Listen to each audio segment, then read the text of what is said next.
എല്ലാവർക്കും നമസ്കാരം. ഇന്ന് ഞാൻ ഒരുപാട് സന്തോഷത്തിലാണ്. കാരണം ഞാൻ ഇന്നൊപ്പം ഉള്ളത് ഒരു പ്രത്യേക ആളുടെ കൂടെയാണ്. രണ്ടാം പിണറായി സർക്കാരിൽ വളരെ പ്രധാനപ്പെട്ട 3 വകുപ്പുകൾ കൈകാര്യം ചെയ്യുന്ന, ഞങ്ങളെ ഒരുപാട് സ്നേഹിക്കുന്ന, ഞങ്ങൾ ഒരുപാട് സ്നേഹിക്കുന്ന, പ്രത്യേകിച്ച് നമ്മുടെ കോട്ടയംകാർക്ക് ഒരുപാട് പ്രിയങ്കരനായിട്ടുള്ളൊരു വ്യക്തിയുടെ കൂടെയാണ്. നമ്മുടെ VN വാസവൻ സാറിനോടൊപ്പമാണ് ഞാൻ നിൽക്കുന്നത്. Sir, welcome. നമസ്കാരം. എനിക്കെന്നും ഒരുപാട് ഇഷ്ടമുള്ള ആളാണ്. എനിക്കിന്ന് കുറേ സംശയങ്ങൾ ചോദിക്കാനുണ്ട്, ഒരുപാട് വർത്താനം പറയാനുണ്ട്. അപ്പം അങ്ങനെ ഇങ്ങനൊന്നും ഫ്രീ ആയി കിട്ടുന്ന ഒരാളല്ല. അപ്പം ഇന്ന് ഞങ്ങൾക്ക് തിരക്കൊക്കെ ഒഴിഞ്ഞ് കിട്ടിയിട്ടുണ്ട്. അപ്പം ഇനി കുറച്ചധികം കാര്യങ്ങൾ ചോദിക്കാനുണ്ട് കേട്ടോ. ശരി, എനിക്ക് ആദ്യം ചോദിക്കാനുള്ളതേ, ഈ VN വാസവൻ എന്നുള്ള പേരുണ്ടാവല്ലോ, ഈ പേര് ഞാൻ അങ്ങനെ അധികം ആരിലും കണ്ടിട്ടില്ല. വാസവൻ അങ്ങനെയുള്ള ഒരു പേര്. അപ്പൊ ചെറുപ്പകാലത്ത് ഇത് എങ്ങനെയായിരുന്നു? പണ്ട് എല്ലാവർക്കും എപ്പോഴും കേൾക്കുന്ന പേരുകളൊക്കെയാ കൂടുതലും. അപ്പൊ അങ്ങളുടെ മാത്രം ഒരു വെറൈറ്റി പേരല്ലേ? അപ്പൊ കുട്ടികളൊക്കെ ഇങ്ങനെ എടുത്തു പറയേ അങ്ങനെ എന്തെങ്കിലുമൊക്കെ ഉണ്ടായിട്ടുണ്ടോ? അത് ഞാൻ ഓർമ്മ വയ്ക്കുന്നതിന് മുമ്പ് എനിക്ക് പേരിട്ടല്ലോ. സ്വാഭാവികമായിട്ട് എൻ്റെ അച്ഛനും അമ്മയാണ് ആ പേര് കേട്ടിട്ടുള്ളത്. അവര് എനിക്ക് തോന്നുന്നു വിശ്വാസികളായിരുന്നു. അപ്പോ ഈ വാസവൻ എന്ന പേര് ദേവേന്ദ്രൻ എന്നാണ് എൻ്റെ പേര്. അങ്ങനെ വന്ന പേരാണ്. ആ പേര് ഇഷ്ടമാണോ? അതിൽ പേരായിരുന്നാലും നമുക്ക് കിട്ടി കഴിഞ്ഞാൽ പിന്നെ അത് സ്വാഭാവികമായിട്ട് നമ്മൾ ആസ്വദിക്കുമല്ലോ. അതെ, പ്രായഭേദം എന്നിങ്ങനെ ചെറിയ കുഞ്ഞുങ്ങളോ വലിയ ആൾക്കാരോ അങ്ങനെ ഒന്നും ഇല്ലാതെ എല്ലാവരും ഇഷ്ടത്തോടെ വാസവൻ ചേട്ടാന്നാണ് വിളിക്കുന്നത്. അതിനെ ഇങ്ങനെ നോക്കിക്കാണുന്നത് ഞാൻ മാത്രമായിരിക്കും വല്ലപ്പോഴൊക്കെ എന്നെ വിളിക്കുക. ബാക്കി എല്ലാവരും ഞാൻ കേട്ടിട്ടുള്ളതും എൻ്റെ വീട്ടിലൊക്കെ പറഞ്ഞു കേട്ടിട്ടുള്ളതും വാസവൻ ചേട്ടൻ. അത് പൊതുവിൽ ആളുകളുമായിട്ടുള്ള ഒരു ഇന്റിമസിയാണ്.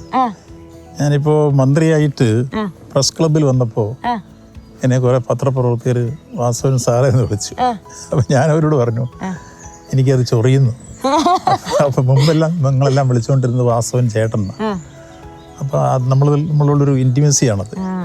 അത് മാറേണ്ട കാര്യമില്ല. ഞാൻ ഏത് പദവിയിലെത്തിയാലും അതിനൊരു മാറ്റം ഉണ്ടാവില്ല.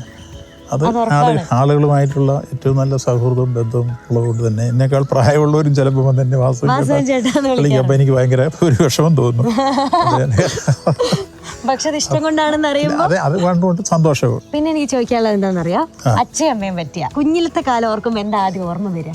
എന്നെ ഏറ്റവും സ്നേഹവാത്സല്യത്തോടു കൂടി തന്നെയാണ് എൻ്റെ അമ്മയും എൻ്റെ അച്ഛനും എന്നെ എല്ലാ അർത്ഥത്തിലും സഹായിക്കുകയും സംരക്ഷിക്കുകയും ചെയ്തിട്ടുള്ളത്.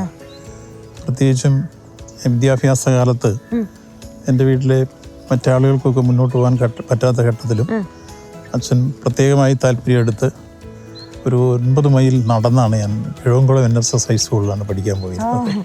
അപ്പം അന്നത്തെ കാലത്ത് 9 മൈൽ നടക്കുക എന്ന് പറഞ്ഞാൽ നമുക്കറിയാമല്ലോ ഇന്നത്തെ എത്ര കിലോമീറ്ററാണ്. അവിടെ നിന്നാണ് SLC പാസ്സാകുന്നത്.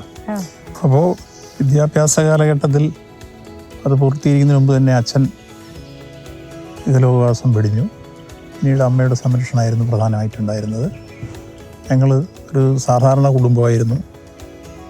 പ്രാഥമികമായ വിദ്യാഭ്യാസം കഴിഞ്ഞതിന് ശേഷം ഉന്നത വിദ്യാഭ്യാസങ്ങളിലേക്ക് പോകുന്ന രംഗത്ത് ഇന്ന് സൗകര്യങ്ങൾ ഉന്നത വിദ്യാഭ്യാസ രംഗത്തുണ്ടായിരുന്നില്ല. പ്രീ ഡിഗ്രിക്ക് പ്രൈവറ്റായി പോയി തുടക്കം കുറിച്ചില്ല. അപ്പോൾ ITI കിട്ടി. പിന്നെ ITI പോവുകയാണ് ചെയ്തത്. ITI വിദ്യാഭ്യാസം 2 വർഷക്കാലം നീണ്ടുള്ള ഏറ്റുമാനൂരായിരുന്നു. ആ കാലഘട്ടത്തിലെല്ലാം അമ്മയുടെ സംരക്ഷണത്തിലായിരുന്നു പ്രധാനമായും കഴിഞ്ഞിരുന്നത്. അതിനുശേഷം അവിടെ നിന്നാണ് പൊതു രാഷ്ട്രീയത്തിൻ്റെ രൂപത്തിലേക്ക് വരാൻ SFI എന്ന പ്രസ്ഥാനം 1970 അത് കൽക്കട്ടയിൽ വെച്ചുള്ളത്. ഞങ്ങൾ 72-73 കാലഘട്ടമാണ് അവിടെ പഠിക്കുന്നത്. അപ്പോൾ ആ വിദ്യാർത്ഥി സംഘടന ആദ്യം അവിടെ ഉണ്ടാകുമ്പോൾ അതിലാദ്യം യൂണിറ്റിൽ അംഗമാകാൻ കഴിഞ്ഞു. അങ്ങനെയാണ് പൊതുപ്രവർത്തന രംഗത്തേക്ക് ആദ്യത്തെ വരെ SFIയിലാണ്. അതിനുശേഷം പിന്നീട് നാട്ടിൽ വന്ന് അന്ന് KSYF എന്ന് പറയുന്ന യുവജന പ്രസ്ഥാനമുണ്ട്. ആ യുവജന പ്രസ്ഥാനമൊക്കെ ആയി ചേർന്ന് പ്രവർത്തിക്കുന്ന സാഹചര്യം വന്നു. പിന്നീട് അടിയന്തരാവസ്ഥയുടെ ഒരു കാലഘട്ടം അപ്പം വരികയാണ്. ആ കാലഘട്ടത്തിൽ നാട്ടിൽ പൊതുവായി സംഘടിക്കാനോ സമരം ചെയ്യാനോ സംസാരിക്കാനോ ഉള്ള സ്വാതന്ത്ര്യം ഇല്ലാത്തൊരു സന്ദർഭം വന്നപ്പോൾ അതിനെതിരെ വലിയ പ്രതിഷേധം ഉയർത്തിക്കൊണ്ടുവരാൻ യൗവനങ്ങളുടെ ഒരു കൂട്ടായ്മ ഉയർന്നു വന്നു. ആ കൂട്ടായ്മയിൽ ഞാൻ ഭാഗവാക്കായിരുന്നു. 1 മാസക്കാലത്തോളം ആ ഘട്ടത്തിൽ ഒളിവ് ജീവിതം നയിക്കേണ്ടി വന്നിരുന്നു. അതൊരു സമരവുമായി ബന്ധപ്പെട്ടാണ്. കർഷക തൊഴിലാളികളുടെ വേതന പരിഷ്കാരവുമായി ബന്ധപ്പെട്ട സമരം ഉയർന്നു വന്നപ്പോൾ ആ സമരമുഖത്ത് സജീവ സാന്നിധ്യമായി ഞങ്ങളെല്ലാം നിലകൊണ്ടു. അതിനെ തുടർന്ന് സംഘർഷമുണ്ടായി. ആ സംഘർഷത്തിൽ ഞങ്ങൾക്ക് പ്രതിയെടുത്ത് അന്നത്തെ പോലീസ് കേസെടുത്തു. അപ്പോൾ അതിനെ തുടർന്ന് കോടതിയെല്ലാം അടവായിരുന്നുകൊണ്ട് 1 മാസം ഒളിവിൽ പോയി താമസിക്കേണ്ടി വന്നു. അങ്ങനെ ഒളിവിൽ താമസിച്ച് പിന്നീട് കോടതി തുറന്നു കഴിഞ്ഞ് ജാമ്യം എടുക്കുന്ന ഘട്ടത്തിലേക്ക് വന്നപ്പോഴാണ് പിന്നെ പുറത്ത് വരാൻ കഴിഞ്ഞത്. സിനിമ കാണുന്ന പോലെ ഉണ്ടല്ലോ. ഞാനൊക്കെ സിനിമയിലെ കണ്ടിട്ടുള്ളൂ. ഇങ്ങനെ ഇത്രയും അടുത്ത് ഇങ്ങനെ നടന്നൊരു കാര്യം ഇങ്ങനെ പറയുമ്പോൾ എനിക്കൊക്കെ ഭയങ്കര അത്ഭുതമാണ്. പിന്നെ ഏത് കാലഘട്ടത്തിലാണ് ഇങ്ങനെ തോന്നിയത് എൻ്റെ മേഖല രാഷ്ട്രീയമാണ്, അല്ലെങ്കിൽ ഞാൻ രാഷ്ട്രീയം തിരഞ്ഞെടുക്കാം, അങ്ങനെ ഒരു ഇഷ്ടം രാഷ്ട്രീയത്തോട് തോന്നുന്നത് ഏത് പ്രായത്തിലാണ്? അന്നത്തെ ഒരു ഓർഗനൈസേഷൻ ഉണ്ട്, KSYF, കേരള സോഷ്യലിസ്റ്റ് യുവജന ഫെഡറേഷൻ. മഹാനായ AKGയുടെ നേതൃത്വത്തിലായിരുന്നു അത് രൂപം കൊണ്ടത്. അപ്പോൾ അടിയന്തരാവസ്ഥ ഇങ്ങനെ മുന്നോട്ട് പോകുന്ന ഘട്ടത്തിൽ ആദ്യം ഞങ്ങൾ സാംസ്കാരിക രംഗത്താണ് ദേശാഭിമാനി സ്റ്റഡി സർക്കിൾ എന്ന് പറഞ്ഞിട്ടൊന്നൊരു സംഘടന ഉണ്ടായിരുന്നു. ആ സംഘടനയായി ബന്ധപ്പെട്ട് അയർപ്പുറത്ത് വെച്ചിട്ട് വലിയ സെമിനാറൊക്കെ സംഘടിപ്പിച്ച് അന്ന് തായാട്ടി ശങ്കരന്, അതുപോലെ തന്നെ കൊടുപ്പുന്ന, നമ്മുടെ MN കുറുപ്പ്, P. ഗോവിന്ദപിള്ള, ഏഴാശ്ശേരി രാമേന്ദ്രൻ തുടങ്ങിയിട്ടുള്ള ഒട്ടനവധി കേരളത്തിലെ തലയെടുപ്പുള്ള സാഹിത്യകാരന്മാർ, കലാകാരന്മാരെല്ലാം പങ്കെടുത്ത ഒരു വലിയ സെമിനാർ. അത് സംഘടിപ്പിക്കുന്ന രംഗത്ത് ഞാനും ഭാഗമാക്കായിരുന്നു. അങ്ങനെ സാംസ്കാരിക രംഗത്തെ പ്രവർത്തനങ്ങൾ സംഘടിപ്പിച്ച് മുന്നോട്ട് പോയിക്കൊണ്ടാണ് ആ കാലഘട്ടത്തിൽ അടിയന്തരാവസ്ഥയ്ക്കെതിരായിട്ടുള്ള പ്രവർത്തനങ്ങൾ പൊതുവിൽ ഞങ്ങൾ കേന്ദ്രീകരിച്ചത്. പിന്നീട് പാർട്ടി രംഗത്ത് വരുമ്പോൾ ഈ പരസ്യമായി ചില പ്രവർത്തനങ്ങൾക്ക് നടത്താൻ പറ്റാത്തതുകൊണ്ട് അന്ന് സൈക്ലോസ്റ്റേജ് ചെയ്ത കത്തുകൾ കൊണ്ടുപോയി വിവിധ പാർട്ടി കമ്മിറ്റികൾക്ക് കൊടുക്കുന്നൊരു പ്രവർത്തനമുണ്ട്. അത് ശ്രദ്ധിച്ച് ആരെയും കാണാതെ ഒളിവിൽ കൊണ്ടു നടന്ന് കൊടുക്കുന്നൊരു പ്രവർത്തനം അന്ന് ജില്ലാ കമ്മിറ്റി ചുമതലപ്പെടുത്തിയപ്പോൾ ആ പ്രവർത്തനത്തിൽ ഏർപ്പെട്ടിട്ടുണ്ടായിരുന്നു. അന്ന് TK രാമകൃഷ്ണൻ ഒളിവിൽ ഇരുന്നുകൊണ്ട് കോട്ടയത്തെ പാർട്ടി ജില്ലാ സെക്രട്ടറി നയിക്കുന്ന കാലഘട്ടമാണ്. അപ്പോൾ അന്ന് സൈക്ലോസ്റ്റേജ് ചെയ്ത മെസ്സേജ് വരുമ്പോൾ, അല്ലെങ്കിൽ സർക്കുലർ വരുമ്പോൾ, ആ സർക്കുലർ വിവിധ ഘടകങ്ങൾക്ക് എത്തിച്ചു കൊടുക്കാൻ വേണ്ടി ഇടപെടുന്ന യൂത്തിൻ്റെ ഓർഗനൈസറായിരുന്നു ഞാൻ. അതോടൊപ്പം ആ കാലഘട്ടത്തിൽ മേഖലാ കമ്മിറ്റികൾ രൂപീകരിച്ച് പാർട്ടി പ്രവർത്തന രംഗത്തേക്ക് വരുമ്പോൾ അതിൽ അംഗമാക്കുകയും ചെയ്തു. അപ്പോൾ അന്ന് ഈ സംഘടനാ പ്രവർത്തനങ്ങൾക്ക് വിലക്കും കൽപ്പിച്ചിരുന്നൊരു കാലഘട്ടത്തിൽ ഞങ്ങൾ ഒളിവിലും തെളിവിലും നിന്നുകൊണ്ടാണ് യഥാർത്ഥത്തിൽ സംഘടനാ പ്രവർത്തനങ്ങളുമായി അന്ന് മുന്നോട്ട് പോയത്. അപ്പോൾ അടിയന്തരാവസ്ഥ കാലഘട്ടത്തിൽ സജീവമായി വന്ന ഒരു എളിയ പൊതുപ്രവർത്തകൻ എന്ന രൂപത്തിൽ അന്നൊരു പഞ്ചായത്ത് മെമ്പറാകാൻ പോലുമുള്ള പ്രതീക്ഷ ഒരാൾക്കും ഇല്ലാത്തൊരു കാലഘട്ടമാണ് അടിയന്തരാവസ്ഥ. എന്ന് വെച്ചാൽ ജനങ്ങൾക്ക് സംഘടിക്കാനും സഞ്ചരിക്കാനും സംസാരിക്കാനുള്ള സ്വാതന്ത്ര്യം നിഷേധിച്ച് അമിതാധികാര ശക്തിയായി ഭരണാധികാരികൾ മാറി, രാജ്യത്ത് പത്രസ്വാതന്ത്ര്യം നിഷേധിച്ച് ജനാധിപത്യാവകാശങ്ങൾ കശാപ്പ് ചെയ്ത് ഈ എതിർക്കുന്നവരെല്ലാം കയ്യാമം വെച്ച് കൽത്തുറങ്കലടച്ച് മുന്നോട്ട് പോകുന്ന ഒരു കാലഘട്ടം. അതോടൊപ്പം തന്നെ അതിഭീകരമായ മർദ്ദനങ്ങളും, Rajan case, Vijayan case, Kannan case തുടങ്ങിയിട്ടുള്ള ഒട്ടനവധി ആളുകളെ ലോക്കപ്പിൽ മർദ്ദിച്ചും തല്ലിക്കൊന്നുമുള്ള സംഭവം. അത് മുഖ്യമന്ത്രിയാണെങ്കിൽ ആ കാലഘട്ടത്തിൽ ഏറ്റവും കൂടുതൽ ഭീകരമായ മർദ്ദനത്തിന്, അതും നമ്മുടെ ഈ ജില്ലക്കാരനായ ജോസഫ് തോമസ് എന്ന് പറഞ്ഞ പോലീസ് ഓഫീസറായിരുന്നു അന്ന് കണ്ണൂർ SP. അദ്ദേഹത്തെ ഒരു തിരിച്ചും മറിച്ചുവിട്ട് ഇടിച്ചും തല്ലിയും കാല് ചവിട്ടി ഓടിക്കുകയും ചെയ്ത അത്തരത്തിലുള്ള ഭീകരമർദ്ദനായിരുന്നു നമ്മുടെ മുഖ്യമന്ത്രിക്ക്. അതുപോലുള്ള മർദ്ദനങ്ങളേറ്റവും നിരവധി നേതാക്കന്മാർ ആ കാലഘട്ടത്തിൽ നമ്മുടെ പ്രസ്ഥാനത്തിലുണ്ട്. ഞങ്ങൾക്കെല്ലാം ആ കാലഘട്ടത്തിൽ ഒളിവിലും അതുപോലെ തന്നെ മറ്റു രൂപത്തിലുള്ള കേസുകളിലെല്ലാം പ്രതിയായി മാറി താമസിക്കേണ്ടി വന്നുള്ള അനുഭവങ്ങളാണ് ഞങ്ങൾക്കുള്ളത്. അങ്ങൾ ഈ ഏറ്റുമാനൂർ ITയിൽ പഠിക്കുമ്പോഴാണല്ലോ ഈ രാഷ്ട്രീയ പ്രവർത്തനങ്ങളുടെയൊക്കെ ഒരു തുടക്കം ഉണ്ടാകുന്നത്.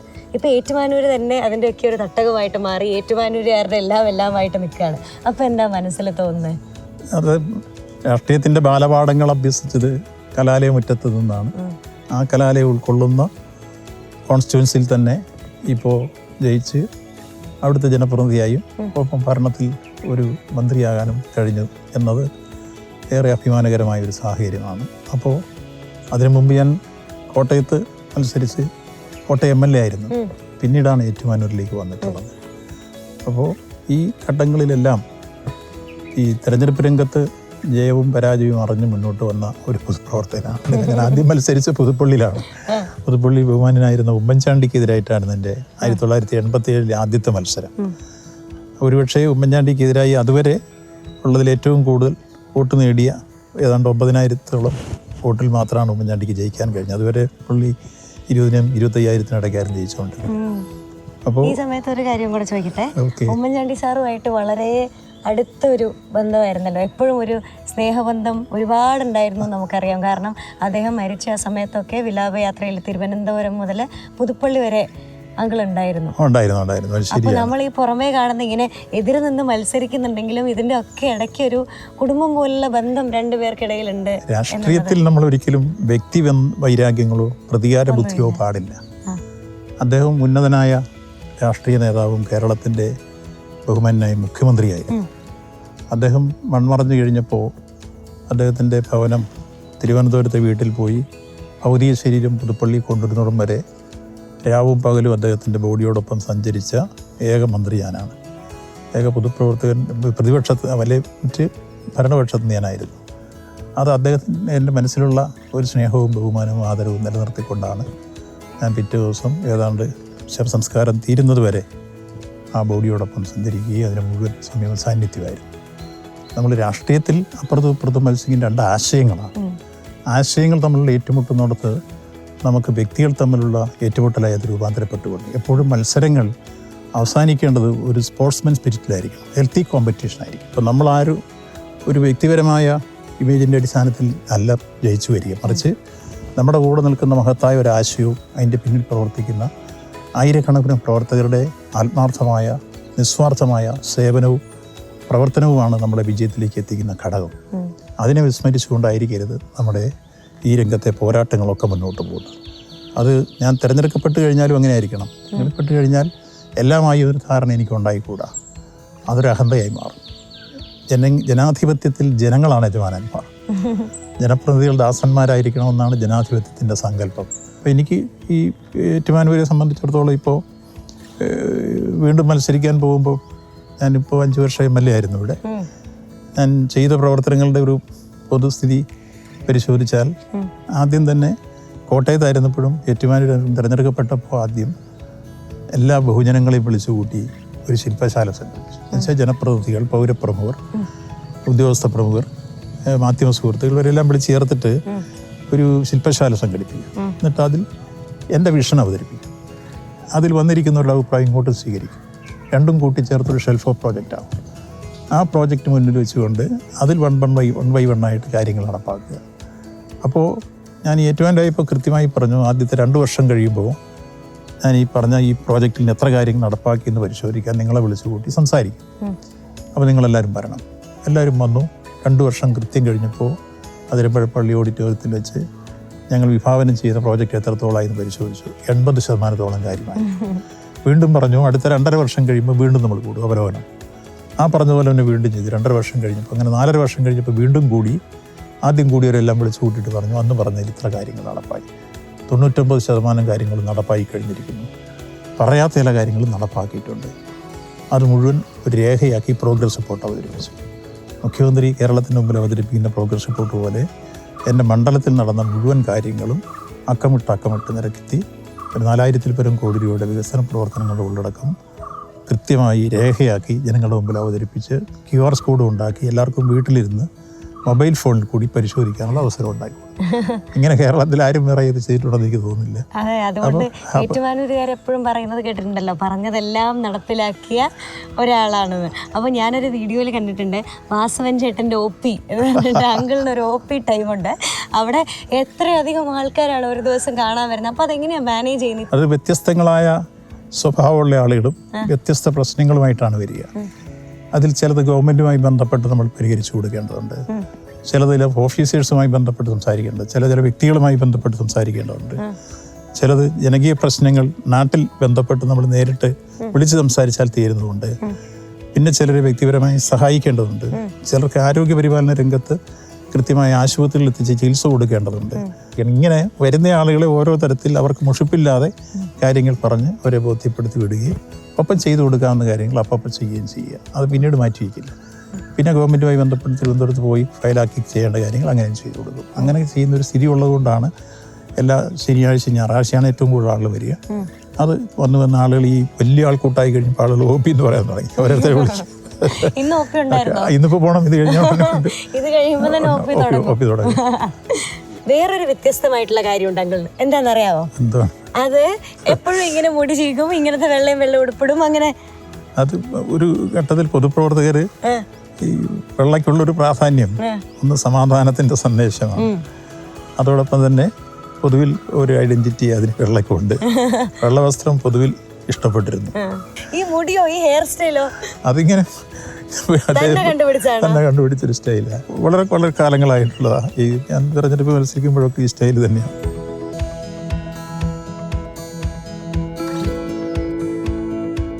അപ്പോൾ ഇപ്പോൾ ഞങ്ങളെ മൊത്തത്തിൽ ജെൻസി എന്നാണ് വിളിക്കുക. ഞങ്ങളുടേതായിട്ടുള്ള കുറച്ച് എൻ്റർടൈൻമെൻറ്റുകളും അല്ലെങ്കിൽ കുറച്ച് പുതിയ വാക്കുകളും ഒക്കെ ഉണ്ട്. അപ്പോൾ അതിനോടൊക്കെ അങ്കിൾ എങ്ങനെയാണ് അതിനെയൊക്കെ നോക്കി കാണാം? ഞങ്ങൾ പൂക്കി, സ്കിബിഡി അങ്ങനെയൊക്കെ പറയും. അതെന്തെങ്കിലും അറിയോ? കാലത്തിനടുത്ത് കോലം കെട്ടുക എന്നുള്ളത് അപ്പൊ എന്തെങ്കിലും അറിയോ? അതിന് ചിലതൊക്കെ ശ്രദ്ധിക്കാറുണ്ട്, പക്ഷേ അത് പ്രയോഗിക്കാറില്ല. ഇന്നൊന്ന് പ്രയോഗിച്ച് നോക്കിയിട്ട് പോണം. ഇങ്ങനെ ഇങ്ങനെ ഇങ്ങനെ ഒന്ന് കൈപിടിക്ക്, ഇങ്ങനെ ഇങ്ങനെ ഇങ്ങനെ ഇങ്ങനെ അങ്ങനെ. ഇതാണ് ഇത് പൂക്കി, ഇത് നമ്മൾ ഇഷ്ടമാണ് എന്ന് പറയുന്നതാണ് എല്ലാവരും. അപ്പോ ഇങ്ങനത്തെ കുറെ വാക്കുകളും ഞങ്ങളുടേതായ പണ്ടത്തെ പോലെ അല്ലല്ലോ, ഇപ്പോഴത്തെ ഇഷ്ടങ്ങളൊക്കെ കുറച്ച് വ്യത്യാസമല്ലേ. അതിനെയൊക്കെ അങ്കിൾ എങ്ങനെയാ നോക്കിക്കാണ്? ഇത് ഇഷ്ടമായും എല്ലായ്പ്പോഴും കുട്ടികളെ മനസ്സ് തുറന്ന് ആനന്ദത്തിലേക്ക് ഒപ്പം വിനോദത്തിലൂടെ വിജ്ഞാനത്തിലേക്കും കടക്കാൻ കഴിയുന്ന സാഹചര്യങ്ങൾ സൃഷ്ടിക്കലാണ് മുതിർന്നവരുടെ ഈ കാലഘട്ടത്തിലെ കുട്ടികളോടുള്ള സമീപനം സ്വീകരിക്കേണ്ടത് എന്നാണ് എൻ്റെ അഭിപ്രായം. അപ്പം അതുകൊണ്ട് അവർക്ക് ആനന്ദമെന്ന് തോന്നുന്ന അല്ലെങ്കിൽ വിനോദത്തിലൂടെ വിജ്ഞാനത്തിലേക്ക് കടക്കാൻ കഴിയുന്ന ഏത് തരത്തിലുള്ള പ്രയോഗമായിട്ട് വന്നാലും നമ്മളതിനെ നിരാകരിക്കേണ്ടതില്ല. അതിനെ നമ്മൾ ഏതെങ്കിലും ഇഷ്ടപ്പെടുന്നു. പിന്നെ ഒരു കാര്യം ചോദിക്കട്ടെ, ഈ വിദേശ യാത്രകളൊക്കെ പോവല്ലോ, ഇഷ്ടംപോലെ വിദേശ ട്രിപ്പൊക്കെ പോകുമ്പോഴും അല്ലെങ്കിൽ എന്തെങ്കിലും ആവശ്യത്തിനൊക്കെ വേണ്ടി പോകുമ്പോഴും ഒക്കെ അവിടെയൊക്കെ കാണുന്ന ചില രീതികളൊക്കെ ഉണ്ടാവുമല്ലോ, അതൊക്കെ കണ്ടിട്ട് നമ്മുടെ നാട്ടിലേക്ക് ഇതിൽ എന്തെങ്കിലും ഒന്ന് കൊണ്ടുവരണം അങ്ങനെ തോന്നിയിട്ടുണ്ടോ? അതിൽ പൊതുവിൽ ഒരുപാട് വിദേശ യാത്ര ഞാൻ പോയിട്ടില്ല. പൊതുവിൽ പോയിട്ടുള്ള ബഹ്റിനിൽ പോയിട്ടുണ്ട്, ദുബായിൽ പോയിട്ടുണ്ട്, ഷാർജയിൽ പോയിട്ടുണ്ട്, അബുദാബി തുടങ്ങിയിട്ട് ഗൾഫ് രാജ്യങ്ങളിൽ പോയതുപോലെ തന്നെ പിന്നീട് ജോർദാൻ, മിഡിൽ ഈസ്റ്റിൽ നടന്നിട്ടുള്ള ഒരു കോൺഫറൻസിൽ ഈ സഹകരണ മേഖലയുമായി ബന്ധപ്പെട്ട ഒരു ഉച്ചകോടിക്ക് പങ്കെടുക്കാൻ പോയി. അതിൽ രാജ്യത്തെ തന്നെ പ്രതിനിധാനം ചെയ്ത് സംസാരിക്കാനുള്ള അവസരം എന്ന് വെച്ചാൽ ഇന്റർനാഷണൽ കോപ്പറേറ്റീവ് അലയൻസിൻ്റെ ഏഷ്യ പസഫിക്കിൻ്റെ ഉച്ചകോടിയായിരുന്നു. ആ ഉച്ചകോടിയിൽ ഒരു രാജ്യത്തിനൊരു പ്രതിനിധിയാണ്. അപ്പോൾ ഇന്ത്യയെ മാത്രമേ അതിലേക്ക് ക്ഷണിക്കാൻ, പക്ഷേ കേരളത്തെ കൂടെ ക്ഷണിച്ചിരുന്നു. കേരളത്തിലെ സഹകരണ പ്രസ്ഥാനത്തിൻ്റെ വളർച്ചയുടെ ഉള്ളടക്കം പരിശോധിച്ചിട്ടാണ് ഇന്റർനാഷണൽ കോപ്പറേറ്റീവ് അലയൻസ് നമ്മളെ കൂടെ ക്ഷണിച്ചത്. അവിടെ ചെന്നപ്പോൾ ബഹുമാനായ അമിത്ഷാ ഇന്ത്യ റെപ്രസെൻ്റ് ചെയ്ത് വരേണ്ട മന്ത്രി വന്നില്ല. അപ്പോൾ സ്വാഭാവികമായി ഇന്ത്യ റെപ്രസെൻ്റ് തന്നെ സംസാരിക്കാനുള്ള അവസരം എനിക്ക് അവിടെ ജോർദാനിൽ കിട്ടി. അപ്പോൾ അതൊരു ഇന്റർനാഷണൽ കോപ്പറേറ്റീവ് അലയൻസ് വന്ന ഡിസ്കഷനിൽ പല രാജ്യങ്ങളുടെ പ്രവർത്തികൾ കേട്ടപ്പോൾ നമ്മുടെ ഇതിന് മുമ്പിൽ ആരുമില്ല, പക്ഷേ നമ്മുടെ ഇവിടെ ഇല്ലാത്ത ചില കാര്യങ്ങൾ ചില രാജ്യങ്ങളുണ്ട്. അത് പിന്നീട് നമ്മുടെ ഇവിടെ നടപ്പിലാക്കാനുള്ള ഒരു ശ്രമങ്ങളിലേക്ക് ചില നീക്കങ്ങൾ നമ്മൾ വന്ന് തുടങ്ങിയിട്ടുണ്ട്. ഈ തിരക്കൊഴിഞ്ഞ സമയങ്ങളില്ല എന്നെനിക്കറിയാം, എന്നാലും ഈ സിനിമകളൊക്കെ കാണാറുണ്ടോ? ഏറ്റവും ഇഷ്ടപ്പെട്ട സിനിമ ഏതാ? ഏറ്റവും കൂടുതൽ ഞാൻ ആസ്വദിക്കുന്നത് സിനിമ തന്നെയാണ്. ആദ്യം നാടകമായിരുന്നു. നാടകം ഒരുപക്ഷെ കഥാപ്രസംഗമാണ് ജനകീയ കലകൾ. അത് കഴിഞ്ഞതിന് ശേഷം പിന്നെ സിനിമ. ആ സിനിമയിൽ തന്നെ നല്ല മൂല്യാധിഷ്ഠിത ഉള്ളടക്കമുള്ള നിരവധി സിനിമകൾ. ഞാൻ ഇപ്പം ഏറ്റവും അവസാനം കണ്ട മോളുടെ തന്നെ ഒരു സിനിമ ഞാൻ കണ്ടിരുന്നു, പ്രൈവറ്റ്. അതിൽ ഇന്ദ്രൻസും മോളും കൂടെ മത്സരിച്ച് അഭിനയിക്കുക. വാസ്തവത്തിൽ അല്ല, എനിക്കെങ്ങനെ തോന്നി, രണ്ടുപേരും തമ്മിൽ ഒരു ഒരു മത്സരാഭിനയം അതിനകത്ത് നടന്നിരിക്കുന്നത്. അത് ഒരിക്കലും മോൾ അത്രയും ഉയർന്ന നിലവാരത്തിലേക്ക് എത്തുമെന്ന് ഞാൻ ഒരിക്കലും പ്രതീക്ഷിച്ചു. ഒരു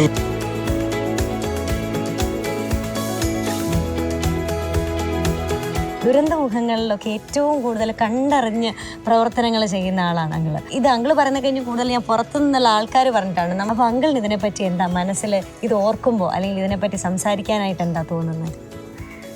നമുക്ക് മനുഷ്യ സ്നേഹത്തിന് വേണ്ടി യാചിക്കുന്ന സന്ദർഭത്തിൽ സഹായഹസ്തവുമായി ഓടിയെത്തുമ്പോഴാണ് ഒരു വിശ്വമാനവീയത ജനിക്കുന്നത്. അവിടെയാണ് ഞാൻ ഉയർത്തിപ്പിടിക്കുന്ന പ്രത്യശാസ്ത്രത്തിൻ്റെ പ്രസക്തി, ഒരു വിശ്വമാനവീയത.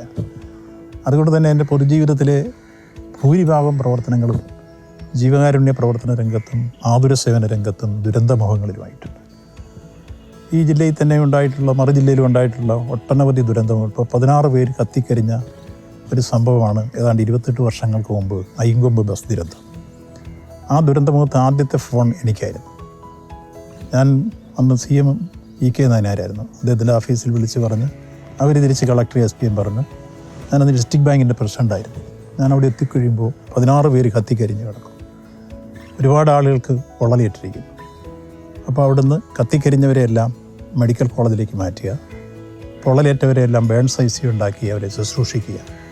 ഈ പ്രവർത്തന രംഗത്ത് പൂർണ്ണമായി ഈ ബോഡി പെറുക്കാനും അവരെ കയറ്റിക്കൊണ്ടുവരാനും മെഡിക്കൽ കോളേജിൽ എത്തിക്കാനും പിറ്റേ ദിവസം 4 മണിയോടുകൂടി ആണ് ഈ കത്തിക്കരിഞ്ഞ 16 പേരുടെ പോസ്റ്റ്മോർട്ടം നടത്തി എല്ലാവരുടെയും വീടുകൾ. അതുവരെ ഇന്നത്തെ അഡീഷണൽ ചീഫ് സെക്രട്ടറി ആയിട്ടുള്ള വിശ്വനാഥ് സിൻഹയും അന്ന് അദ്ദേഹം ഡിസ്ട്രിക്ട് കളക്ടറാണ്, അദ്ദേഹവും ഞാനും മാത്രമാണ് യഥാർത്ഥത്തിൽ അതിനോടൊപ്പം ഉണ്ടായിരുന്നത്.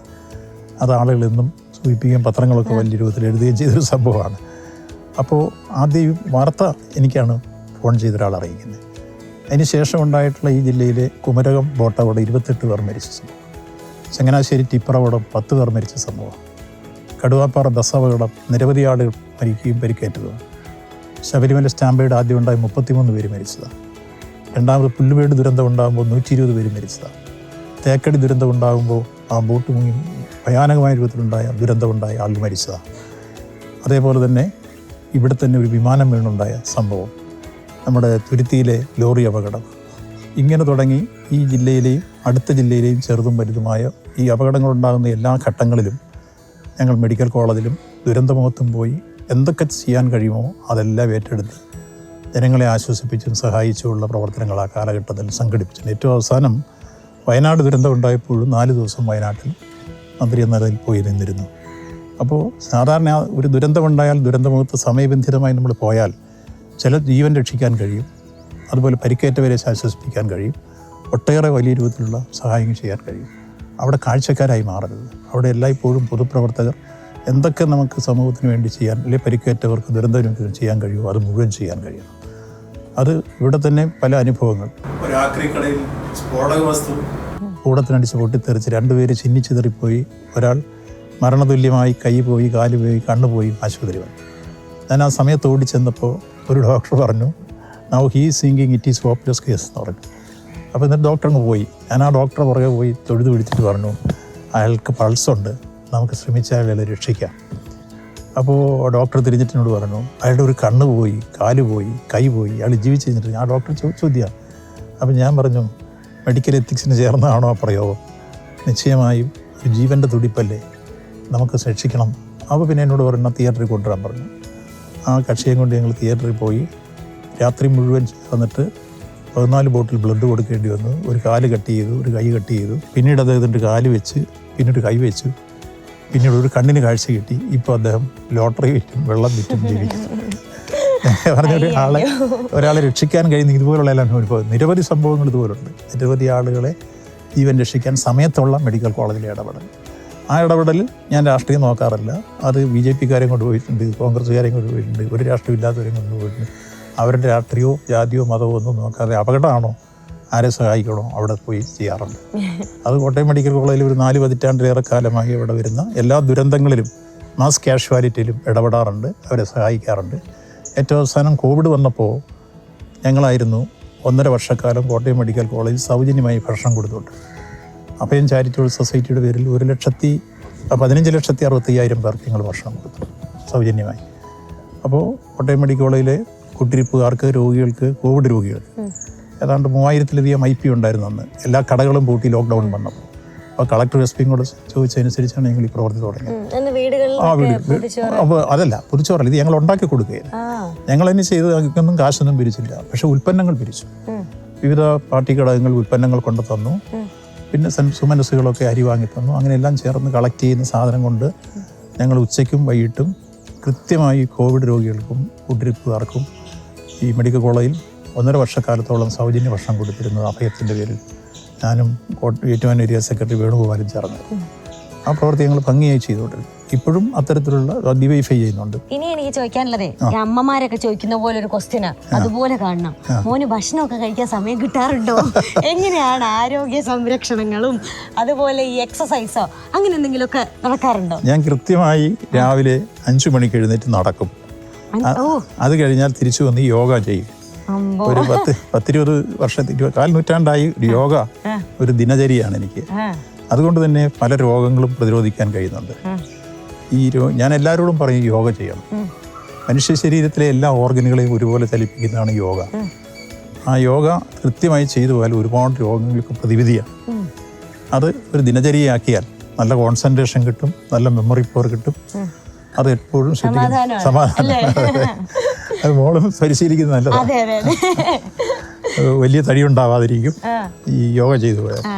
ഭക്ഷണം കഴിക്കാൻ ചിലപ്പോൾ രാവിലത്തെ നടക്കും, പക്ഷേ പിന്നെയുള്ളതെല്ലാം പരിപാടിയുടെ അനുസരിച്ചിരിക്കും. അത് ചിലപ്പോൾ 3 മണിയൊക്കെ ആവും ഉച്ച ഭക്ഷണം. റൈസ് അങ്ങനെ കഴിക്കാറില്ല, മില്ലറ്റുകളാണ് കഴിക്കാറുള്ളത്. അങ്കിൾ എന്നും ഞങ്ങളിൽ ഒരാളാണ് എപ്പോഴും.